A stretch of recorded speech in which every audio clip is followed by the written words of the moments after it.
Hi there, good evening to everyone out there, televiewers of My Media Prime Television. This is Mount Cameroon Race of Hope at 50, coming to you live from the country's economic capital city, Douala.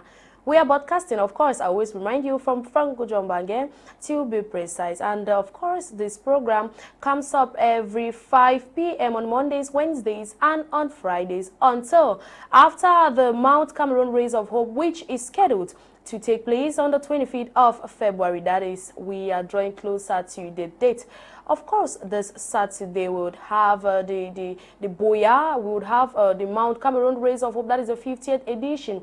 And of course, we would have the town of legendary hospitality, that is Boya. Welcome all of us to witness the Mount Cameroon Race of Hope. And we are going to see 600 athletes challenge the chariots of the gods. We may have last year's winners. We may have Elvis and Sabila, who is 26 years old, and we may have Tata Karin, who defended her title at 24 years old. Of course, she will probably coming to defend it again at 25 in this 50th edition of the Mount Cameroon Race of Hope. Ladies and gentlemen, good evening once again and welcome. We urge you to stay with us and ride with us. You are definitely not going to regret staying with us. Just go to our Facebook page. We are live now, and the handle is My Media Prime Television. We encourage you to please like, comment, and share. My name is Macdella, Eyong, and I am not in the studio all alone. Accompanying me on today's edition of the program is no other than Tah Mai Javis. Good evening and welcome. Good evening, Mark. Good evening to the peace-loving people of the Northwest and the Southwest region and the entire region, regions in Cameroon.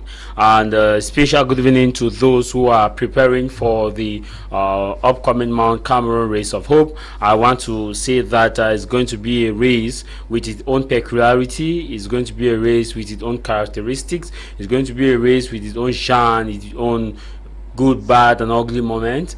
We look forward for a better race, though there's never an occasion without some good, bad, and ugly moment. All right, thank you so much, Javis. You just said it there. Definitely, this edition of the race may be a very special one. And of course, we have heard that a lot. And so we will still be hearing that as the program unfolds. We will talk to a very important personality, and he's going to tell us how special this edition of the Mount Cameroon Race of Hope. We are talking about the 50th anniversary of this competition. As we all know, this is an annual competition which comes up every year in Boya, and the town of legendary hospitality is a town that hosts this competition, a competition which attracts foreigners. We are going to have more than 12 foreign countries coming to participate in this competition. But then, will it stick in Cameroon, or are foreigners going to challenge the chariots of the gods? We are going to find out this weekend. But then, ladies and gentlemen, let me first of all remind you some activities that will unfold in this edition of the Mountain Race, and that is why it is definitely a special edition of the Mount Cameroon Race of Hope. And first of all, let me inform you that this Mountain Race has, of course, been approved by the head of state, President Paul Biya, and that is why he is going to send his personal representative to attend this event in the person of no other than the Minister of Sports and Physical Education, Professor Nasismu Welkombi, who will mark a presence like he did in the previous edition of the competition.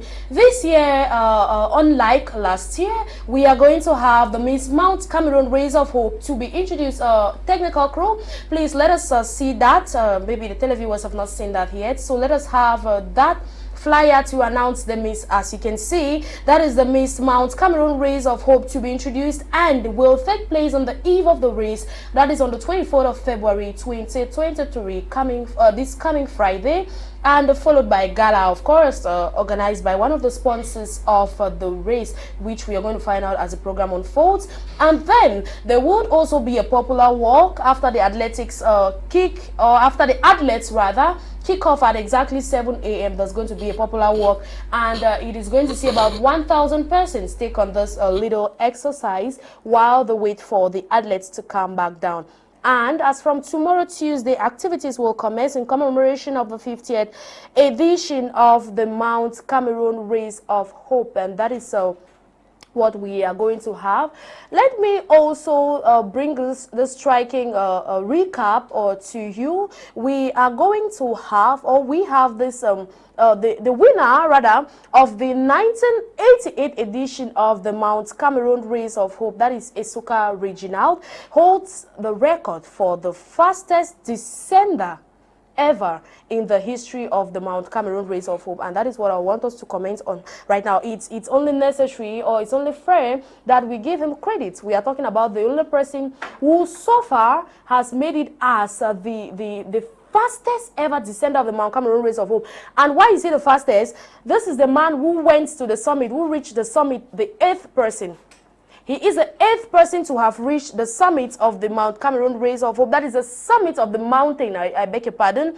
But he was the first man to arrive at the Moliko Omnisport Stadium. And so, Esuka Reginald was crowned 1988 champion of the Mount Cameroon Race of Hope. We are talking about Esuka Reginald, who won the Mount Cameroon Race of Hope in the year 1988. He holds a record for the fastest ever descender in the history of this competition. And let me also inform you that this man we are talking about is still alive. And of course, he is a trainer at one of the athletics club that will take part in this year's edition of the Mount Cameroon Race of Hope. Javis, excellent results, right? You know, when I was a child in Boya, I used to do some runs from Moya right up to Boya town, and when I was coming back, I used to call myself Isuka Regina. And the reason was because we had a lot of people at the time, a lot of friends of my age at that time who were so much interested in athletics, and we were calling ourselves Isuka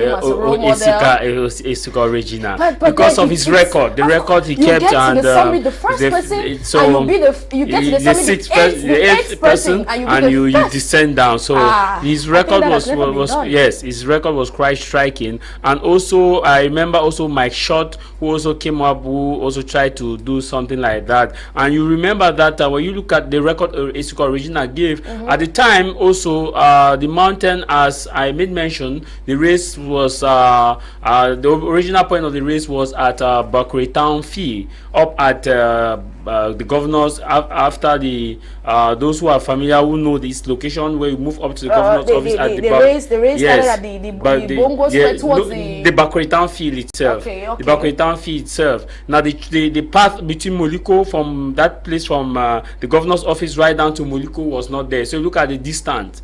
So approximately for a fast athlete that can take 20 minutes or 15 or 20. So even if you add that to his to the current record, to the record he holds, it will still stand out. He will still be outstanding, because if you look at the time from a fast athlete from the governor's office right down to the Moliko Omnisport Stadium. But then in 1983 it came back to they brought it to the Moliko Omnisport Stadium, and we are talking about he winning this race in the year 1988. So it means he kicked off from the Moliko Stadium, reached the summit, the 8th person, and then was the first to get to the stadium again. Like I said to you the other time that I know I've been to the mountain 5 times, and if BT Media is going this time around, maybe it will be my 6th time to be to the mountain, and it's not an easy ride. And you want to be another Esuka Regina? Yes, I want. No, from the media perspective. By being one of the first journalists. Yes, that holds the record. I want to say that it's not easy for these athletes to get to the mountain. The most challenging part is to climb the mountain. Now the least challenging part is when you're descending, but it is highly tricky and highly dangerous. When you are climbing, it's not much dangerous. It's highly challenging because you need to your muscles are always compacted, and now when you are descending, if you have a kind of relaxed muscle, but now you feel tremble, your legs are shaky. So once your legs are shaky, and you know the topography itself is kind of very rocky, and they made up of basaltic rocks, as I did explain to you. Basaltic rocks that are sometimes acidic rocks, which are in some areas you have power rocks. Now these power rocks are those rocks that have those sharper edges. When an eruption must have occurred, you have those sharper edges. So you have some of these rocks which are there. So when you are descending and you manage to miss your step, or you slipped off, you will roll, not actually like just having a normal injury. So it's kind of very challenging for them. That's why sometimes you see athletes climb the mountain with sticks. They will, you see, they have, some of them have sticks on their hands, or some of them have what we call the porters or the guides. Now these guides go and wait for them at strategic positions. When we talk about strategic position, we are talking about these positions that are highly dangerous for most of these islets to descend, like the intermediary hut, the transit between hut 2 to the intermediary hut. That's one of the most challenging position. The second most challenging position is, which this time is not the steep in nature, but it is the fact that you have small hills. It's between the hut 3 to hut 2 to hut 3. So when that person is descending down that area, the person will have a bit of time to rest. But when he or she reaches hut 2, the now challenge will be for that person now to brace the race itself to descend the most, what we call the darkest moment of the race, that intermediary hut. Now when he or she descends the intermediary hut, whichever injury or slide he or she may have, he will not have life-threatening injury, because at that time you don't deal with rocks that are steepy or which are sharp. So I want to say that Esuka original, his record was quite very impressive and challenging. And similar race also, you look at like the like of my shot. My shot also did a very good job. My shot, who was not a Cameroonian, he did a very good job. And now you come now to the other side where you were talking about Tata Thomas. If you look at Tata Thomas, also the likes of Tata Thomas, who also did a very good job. And so you come now from the like of Tata Thomas, you start talking about Bacham Eric, Capsibri Godlove, you start talking about especially Godlove Gatsby at his age. Because at one point then the race became a competition between Golok Gasibri and Bacham Eric. Golok Gasibri and Bacham Eric. It was like this person will come first today, the next edition this person comes second. So it was like a collaboration between Bacham Eric, Gasibri, Golok, Bacham Eric. I remember very well in 2015 when I was at the summit, and there I saw Bacham Eric and Capsibri Golov coming together. They were talking, they were actually discussing. For me, this time you could spot them running down. No, climbing up to the summit. You know, when you are climbing up from hut 3 to the summit, it's sandy. It's made up of what we call the pyroclastic materials, which are highly sandy or dusty, like the sea sand, the Black Sea sand. That's what you have there. Now between hut 3. So when you are at the summit, you see them. You see people coming up because it's not much of a hill. It's just they move towards a bend before they climb now to the summit. So they were actually discussing among themselves coming. They were not like in the race, like they were acting like they were in the race. Now what was so striking was that the moment they discover that Esombe, the son of Sarah Etonge, was behind them, meters away from them, they started running. Then it dawned on me that this thing could be a collaboration, because at the time maybe they were still at one club training them and one club. So it struck me that these are athletes, Kapsi Golov and Bacham, running in a competition. But when it came to approaching the summit, they were like strolling, discussing. We were talking about huge sums of money. We were talking about huge sums of money. But the moment they spotted Esombe, that was when the race started. The speed added. So they came. They quickly rushed and collected their bracelet, and now the race started when they had to descend. Fortunately for them, they still descended before Esombe could come. So Esombe came third, I think the fourth position, whereas they were there already. So you see that the problem with most of the athletes is the ascending the path of the intermediary hut. If an athlete can, let's say, kickstart the race at 8:30, the athlete is already at the intermediary hut. The athlete is sure not to come among the first 30 or 50, but is sure that he or she will reach the summit and comes back. But if at 8:30 you are not yet at the hut 2, then you have to just forget it. Because you cannot, if at 8:30 you are not at hut 2, it means that for you to get to hut 2, you need to catch your breath a bit. Sometimes athletes come the rest of 5 minutes at hut 2 because the hill at intermediary hut is not an easy one. It's a what we call the hanging wall of Babel. You see, it's very steep hill. Now, when an athlete succeeds in climbing, that athlete gets water, get banana, because at the mountain, what happened is that the Athletic Federation has done something very good in such a way that in each of these resting points, you have medical team, and you also have banana, water, sugar, which are given to these athletes. These banana, water, sugar are given to them to motivate them and to also give them the energy to continue.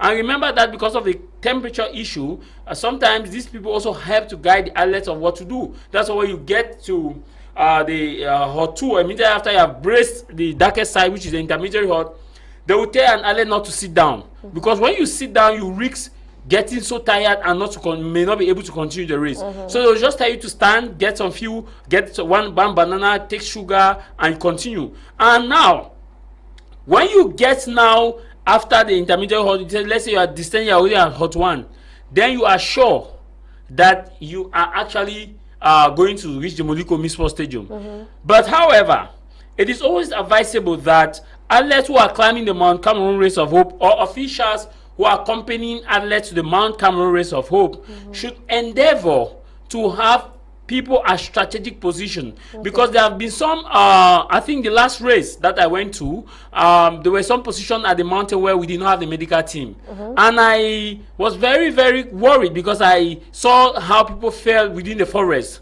from hot 1 at the forest, and I asked myself this question, that if somebody happens to, let's say, collapse now within that sense of the forest, what will happen to that person? Because people are more concentrated on running, and sometimes assuming that the first 3 or first 7 women have descended the mountain. What happened to that person at the forest between the interval? Now, the challenge there is that we don't have a lot of medical team at the forest. Sometimes the people who are sent there to give water to the athlete, sometimes they just go there and stay before the first, second, third woman comes. They have closed. And the athletes always have water to ascend, but it's difficult to have this person at the forest stay back. So officials should be watchful of this, that this is a major problem that people are facing at the mountain. I faced this problem when I was descending, because when we were descending, we thought that, okay, you don't have water since your water got finished on the mountain. So when you are descending down, since you still believe that the first, second, third woman have not descended, so you have to get water as you're descending. But unfortunately, when you are descending, you get to hot 1 at the forest, you will not see none of those who are distributing water are there again, because it's kind of very challenging. You ask yourself also that if an athlete is thirsty and need water to quench a thirst, what becomes of that athlete? So it is a kind of system where we are appealing for authorities that be to see that this time around there should be kind of a check and balance as to those who are already within the forest and those who are along major paths play major role like health, because we cannot negotiate the safety of an athlete. Exactly. That one is non-negotiable. And since it's non-negotiable, what can we do to ensure the health? I saw people who fell and had serious injury. And there are some people who, by virtue of the fact that they have maybe a pre-existing condition, I know that medical checks is done before you run the race. But what if in some circumstances that person develops those pre-existing conditions there at the mountain? What if that person falls and starts ruling? What if that person falls and not able to breathe? Who resuscitate? So in that regard, therefore, I am appealing that these walking, talking are very important, and that's why I also appealed, especially for backup. For backup. That's why I also appeal that all athletes too should take care. You make good use of the whistle that they are being given to, because sometimes these athletes are giving whistle. The reason why they are giving whistle is because when you need help, you can blow the whistle so that someone far enough can know that somebody is blowing a whistle, because you know you cannot provide security at all points of the mountain. So the reason why they give whistle, that's why when you commonly see that when the athletes want to run, they give whistle to all the athletes. Sometimes some tie it in their hand, and sometimes some even misplace it. And those who are not even conscious about the importance of that whistle, because the importance of that whistle is that when you are in the forest, as you are blowing the whistle, you are on the mountain, so it carries the echo far, and people can start chasing that, hey, there's somebody in need of help. True. So we cannot get to that person. But if you don't have this whistle, if you are giving the whistle and you misplace your own, it is very dangerous. Because imagine the vast nature of the forest. Imagine when you are at a very long distance and you are alone and you have an emergency. So when you fall down, you blow the whistle, it's easier for officials to quickly start tracing that, hey, this person. So Mark is kind of very challenging at the mountain. And also we want to say, especially the healthcare services. Those are key points who have taken the responsibility should endeavor that they live up to that. I say this because we keep blaming the top, but when we are given position, we don't execute it as we ought to. Because what explains the fact that You are giving water, which is a very key and essential service. The reason why you are there is because water is life, and you athletes who are descending need this water. Now you are giving water and medical care, medical aid to be at certain point. Now you have not even had the first 20 female athletes descend down. The first female athlete are not even descended. You have quit. You quitted the area. So I asked the question: how are these athletes going to descend down? So I'm happy that we are doing this program. The officials are listening to us, and I'm sure that something will be done, because we cannot afford to have an athlete have a major injury without being taken care of. Not to talk of losing an athlete. True. All right. Thank you so much, Javis, for that insight. And I would want us to talk about the defending champions. We have Tata Karin and we have Elvis Sabila.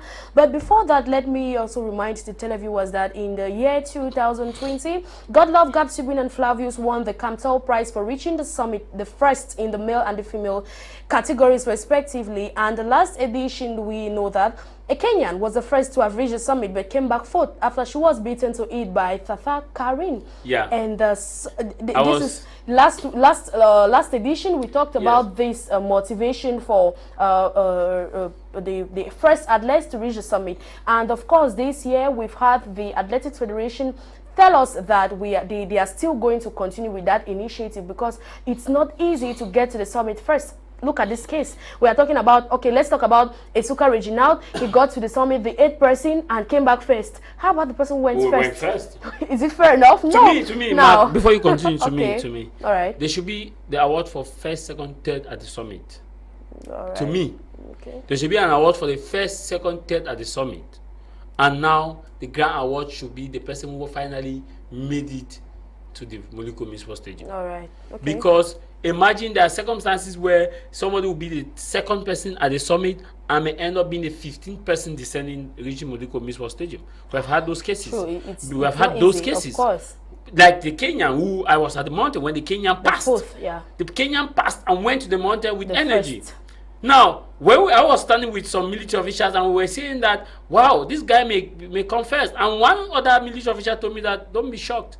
It's descending that he will know, because when you are climbing, it's not problem. You know, I've been to Kenya, and the topography in Kenya, they have Mount Kenya. Now, Mount Kenya is not as volcanic as Mount Cameroon. And now Mount Cameroon is an acidic magma. An acidic magma has a lot to do with its rough nature of topography. When we say a magma or a mountain is acidic, what do we mean in context? We are saying that the nature of eruption is so violent in such a way that the rocks scattered far.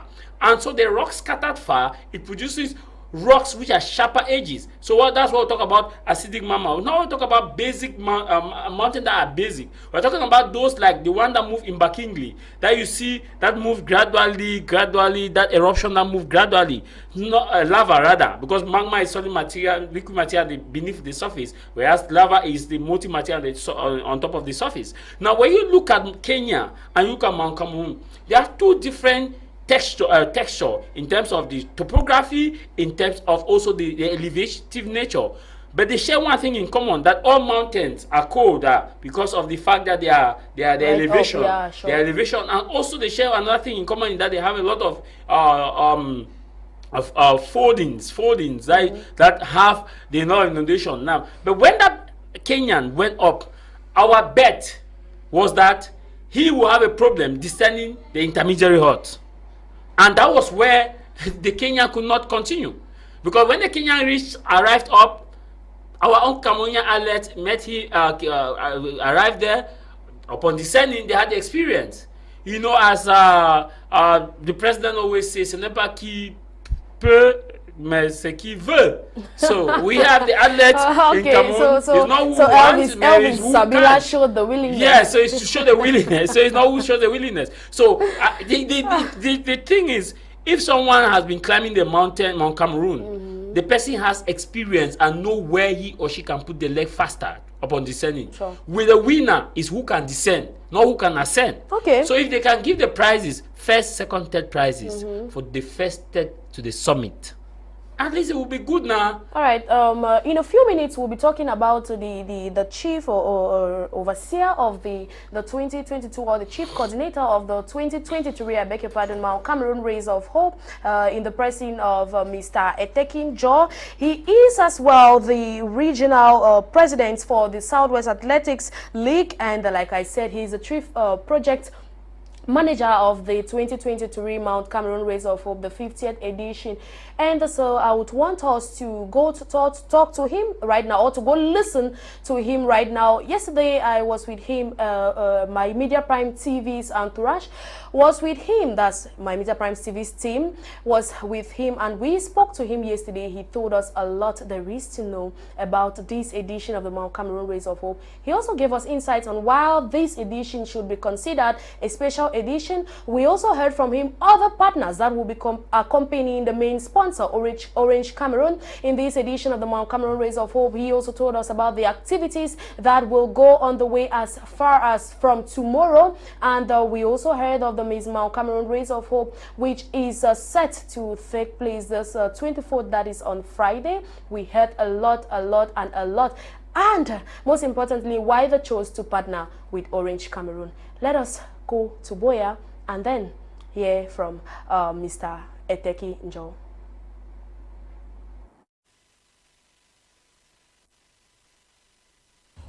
This year is a very special year for this race. 50 years from 1973 to 2023. The first thing is that this is under the patronage of the head of state. He's personally invited to this race, and to that effect, His Excellency Paul Biya has sent his personal representative, who is supposed to be Minister of Sports and Physical Education. The communique is already out to show the interest attached to the by the head of state to this event. And that notwithstanding, we're planning so many other activities that has not been existing in the past. We have the Miss Mount Cameroon that will take place on the 24th of February at the Moliko Esplanade, Municipal Esplanade. That will be moved by the Delegate of Culture together with our main sponsor, Orange Cameroon. That is to entice the population of Boya and entice those who have come to Boya to watch this event. Also, we have the Popular Walk. The Popular Walk is going to take place on the 25th of February to educate the population on what sports is all about to us as people, why sport is important to our health. So after the race must have gone up at 7 a.m., we have a sport walk that would amount to about 1,000 people who walk from Moliko Omnisport Stadium up to Bongo Square. Same too, as from Tuesday in Boya, you have activities, connect activities with Sisters Federation that will be taking place at the Mountain Club. We have lawn tennis, we have table tennis, we have patet and roulette, we have basketball. All this with Sisters Federation, who have come to join the Athletic Federation in seeing that this 50th anniversary of the mountain race goes with a lot of fanfare.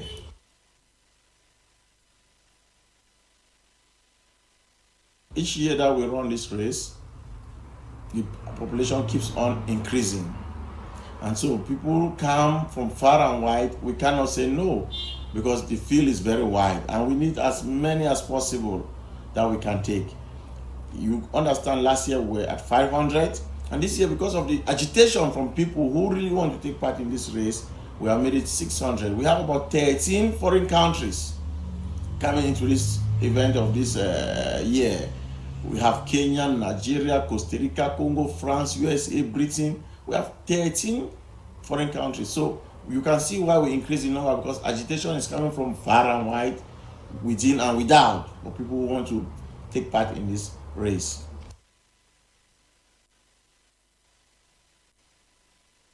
It's not all our package. It's not all our package. We're looking for a partner that can bring the fanfare that we used to have in the yesteryears. And like you know, Orange Cameroon knows how to do publicity. And so we are partnering with Orange Cameroon because we want to sell the image of this race beyond Boya, beyond Southwest, beyond Cameroon, and always Orange Cameroon we think is the best partner to partner with.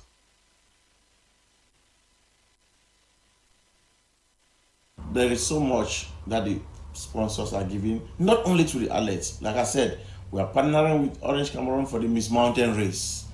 Orange Cameroon is going to entice the public with musicians that they have brought from far and wide. Orange Cameroon is going to give prizes. Orange Cameroon, like you know, is not only bringing special benefits to the athletes, they are bringing it to the population, to the grassroots people. We have this tombola that is going on now within Boya and beyond, where if you buy an orange SIM card, you are entitled to a ticket that you can be able to win a 200 million franc CFA, or you win flat screen televisions. All along is going on, and tomorrow, yesterday was at Pavilion in Classwater, today is going to be at Boya Town at Groove Entertainment. And for the athletes, Orange Cameroon is going to get a special prize out of the 10 million, 7 million, 5 million that the federation is giving respectively.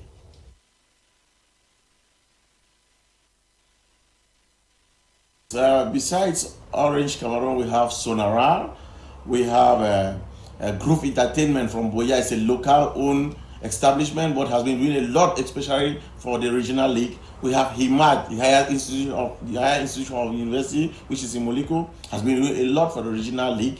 HIMAD is there. We have Kaji. Kaji is there. Kaji has taken the forefront this time. After so many years without hearing about them, Kaji has overtaken Supermon. Kaji has overtaken Brassaris, and this year Kaji is in front. And so many other companies which are coming alongside. We are still to conclude with so many of them. We have PMUC, which is a partner. We have the insurance company to come in. We have a freelance bank that is still to conclude their deal. And we have so many other people who are still to conclude their deal as concerns being part of this great event.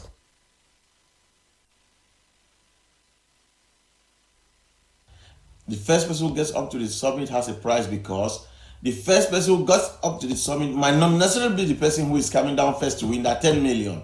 So the federation maintains that. You understand that last year, it was a Kenyan who got up the mountain first but could not make it down to Moliko Stadium. And if that special prize was not there, it would have been so discouraging that he could go up there first, but because he did not come back first, he couldn't win the 10 million, so he has a consolatory prize. I want to thank my Media Prime. They have been doing a great for us, the Athletic Federation, their local representatives. They have been working closely with the regional league, and we think that it is worth doing it because we like partners of this magnitude who are trying to sell the image of the race to the world, and we think that they are going to go places, and we thank them very much for the work they are doing to us and to Cameroon in general. Thank you, sir.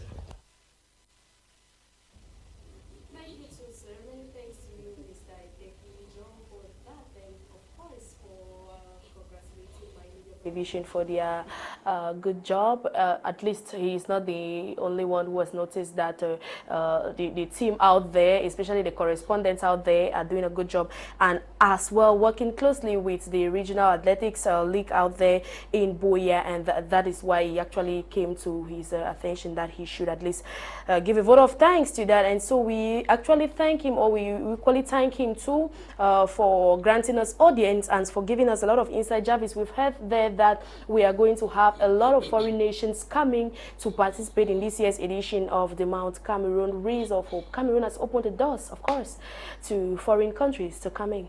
Yeah, he mentioned that, excuse me, my tongue is dealing with some of us. He mentioned that we have 13 foreign countries that are taking part.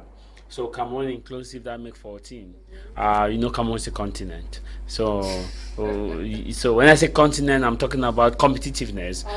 So at the end of the day, you discover that it's going to be very interesting and very exciting, because we have and very competitive. and very competitive. Now, if a Kenyan came to Cameroon and went up the mountain, was the first to reach the summit, and that same Kenyan is coming again to run this race this time, we have to be watchful, because he has learned from his errors, and definitely where he noticed that he failed, that was on descending, so he has worked now on his descending. So we should be careful that this time it will not be surprising. I'm not a prophet of doom or a prophet, but as it is said in Hebrew chapter 1 verses 1, that in time past God used to talk to the prophet, and in our own time God is talking to his son, our Lord Jesus Christ, and in which Jesus Christ says, I am the way, the truth, and the life. He will believe in me. So if I believe in Jesus, now God is talking to me, and as God is talking to me, I want to use this as his prophecy, that to tell you that we may have a foreigner that may win this race, and the foreigner Javis, that may win a race will be coming from Kenya. We may have defending, we may have our defending champions. They are still young. Nothing stop you. And nothing stop you from defending. Okay. But like I said before, that Mount Kenya has the same, almost the same, like Mount Cameroon, and you should know that these East African persons, the temperature in the East African community is the same temperature like in the mountain. The temperature has a great role to play. If you're in Kenya, those who have been in Kenya will tell you that the cold in Kenya is very high. You have serious cold in Kenya. There was a time I left because I was being lodged at Kisunguru in Nairobi, one of the neighborhoods. Now when I left, I felt so much cold outside. It was the sun intensity was much, but it was cold. So it's fair to say that they are used to with the cold, the temperature. Now they are used to with the fact that they have mountains. And don't forget that Cameroon is known for football. For athletic, Kenyan is known for athletic. If you look at all the Olympic games and those who run, the fast runners, those are part of Usain Bolt, Kenyans are very, very, very productive. So if you put those factors together and you see the fact that the guy came to Cameroon and was the first to reach the summit for his very first time, the first to reach the summit, he will come and reach the summit and he may be the first to descend down. So it is something that we must take into consideration.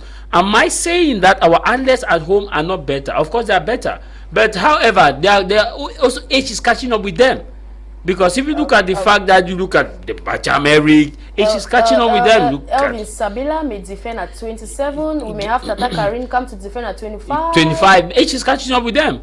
Let me be very honest with you. The issue of age in federation in sport in Africa has been an age debate, where people are not actually sure of the ages of sportsmen and women in whatever sport in Africa. In whatever sport. Now, you may cut their age to a certain level. I'm not saying that people have tampered with their ages. I'm just being the devil's advocate. You might reduce your age, but you have not reduced your organs. Your organs function as they age. Your organs doesn't change. Your heartbeat changes as far as your level of, as you grow in age, your heartbeat reduces. So it therefore has an effect. Now, if an athlete who is coming from Kenya, who has the same age bracket with you and has been working extremely hard, I will tell you that among the testing countries that are participating, foreign countries, where we are seeing threat is from the East Africa. Because the East Africa athletic is their thing. From Canada and the rest, I will just tell you they're coming for field trip, because we have never had a white, apart of Mike Short.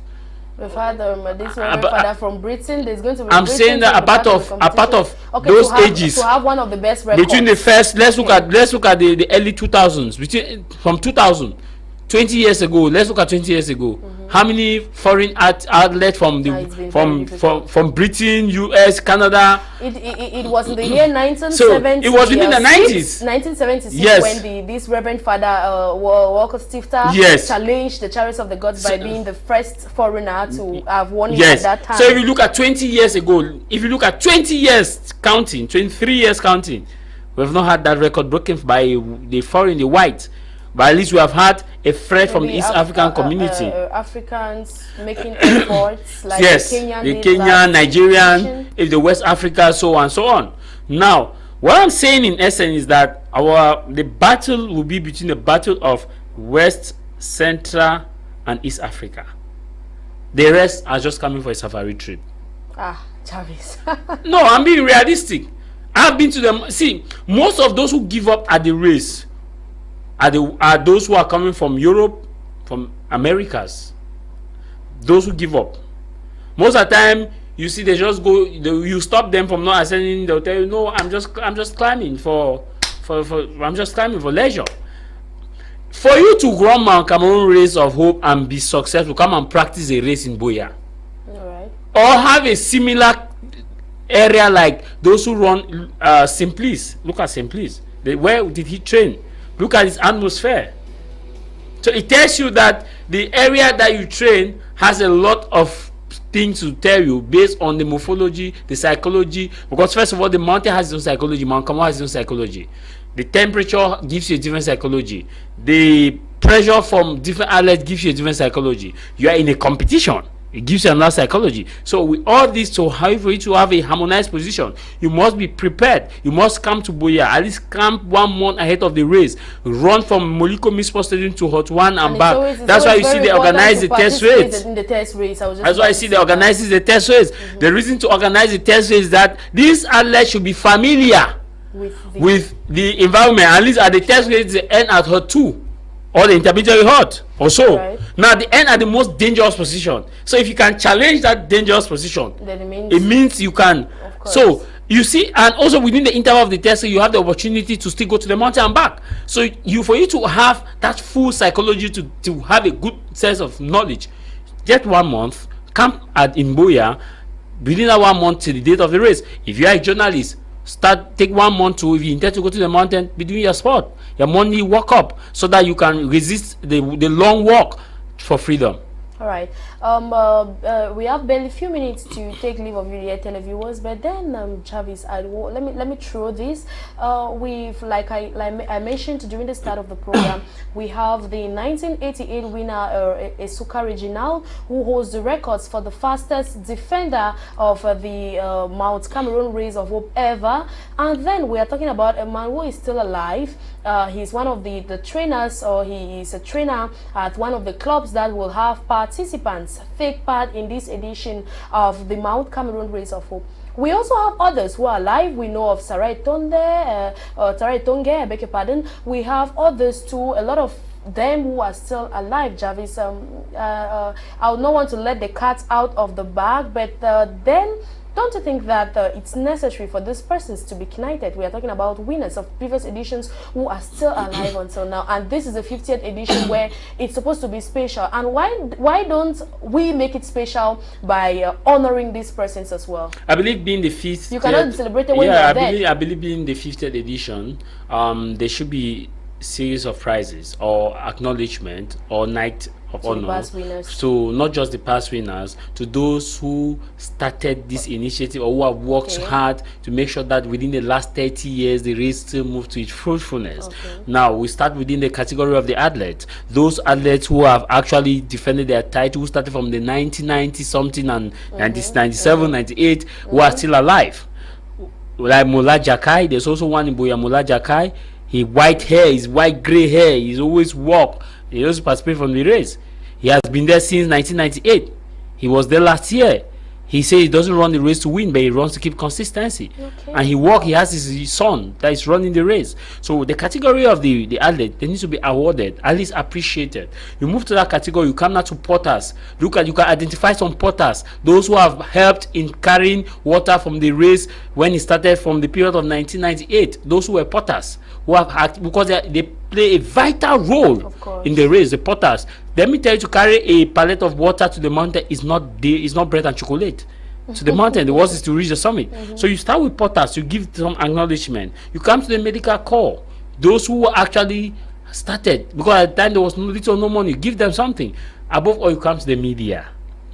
I always say this, that journalists who will be going to the mountain, or media houses that will send journalists to the mountain, should be appreciated, should be given an acknowledgement award or a financial compensation.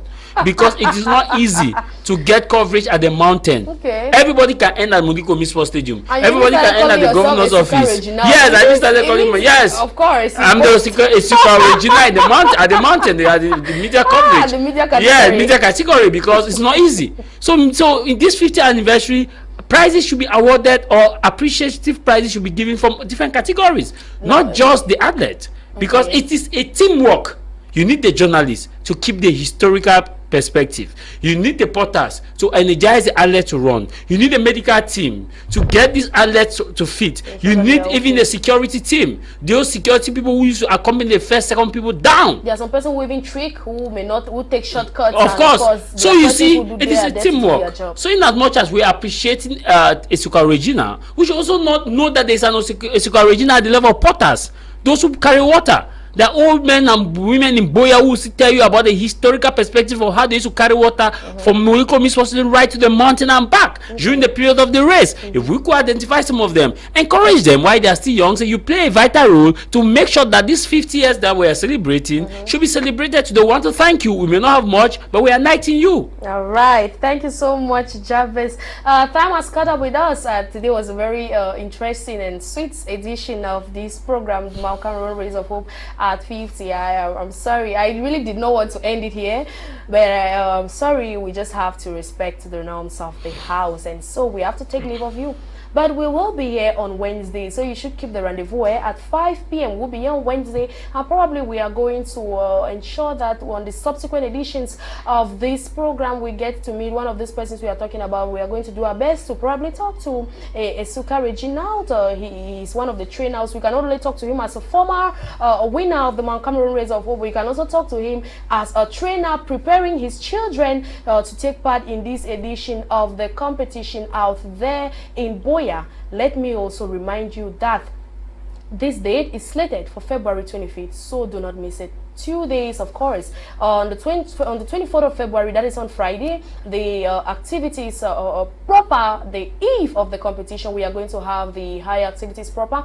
But tomorrow, games will begin. We are going to have games like lawn tennis or table tennis. We are going to have volleyball and these other activities, exactly, other activities that have been announced by the regional president for the Athletics Federation out there in the Southwest region, Mr. Tekinjo, as we heard from him. So all these activities, the mountain race proper or is even set to begin tomorrow, Tuesday, in Boya. So those of you who are out there in Boya, do not miss it. Make sure you all right, and sure to go out to these places, and why not have fun and encourage those who are taking part in this competition.